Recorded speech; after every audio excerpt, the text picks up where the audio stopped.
আমরা আজকে একটু চেষ্টা করব এই দুটো বিষয়ে একটু ছোট করে বলতে। মানসিক স্বাস্থ্য বলতে বোঝাচ্ছে আমাদের চিন্তা ভাবনা, অনুভূতি, আমাদের যে বিশ্লেষণ করে দেখার ক্ষমতা, আমাদের কোনো কিছু শেখার আগ্রহ বা শেখার জন্যে যে ক্যাপাসিটিটা আমার থাকার দরকার সেটা, জিনিসপত্র মনে রাখার ক্ষমতা, আবার মনে করার ক্ষমতা, এই সব জিনিসগুলোই কিন্তু আমার মানসিক স্বাস্থ্যের মধ্যে পড়ে। ঠিক সেই রকমেরই আমাদের অসুস্থতা যখন হয় তখন আমাদের এই ব্রেনের এই কিছু কেমিক্যালসের বেশি রিলিজ হয়, আবার কিছু কেমিক্যালস হয়তো কম রিলিজ হয়।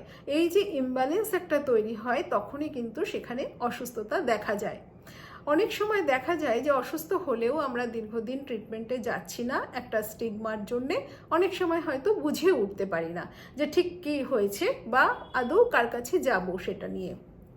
তো আমরা ধারাবাহিকভাবে ভিডিওর মধ্যে জানাবো বিভিন্ন রোগ বিষয় সম্পর্কে, যে কোন সময় যাব, কার কাছে যাব, আপনারা ডিটেলস জানতে পারবেন। তবে তার আগে একটা জিনিস বলবো যে এই যে আমরা যদি মানসিক স্বাস্থ্যের নিয়মিত যত্ন করি তাহলে কিন্তু অনেকটা আমাদের চান্স কম অসুস্থ হয়ে পড়ার।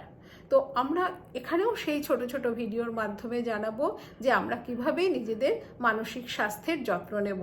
তাহলে আপনারা একটু ধৈর্য ধরে মোটিভেশন নিয়ে আশা করব আপনাদের মানসিক স্বাস্থ্য ভালো আছে, আপনারা পাশে থাকবেন।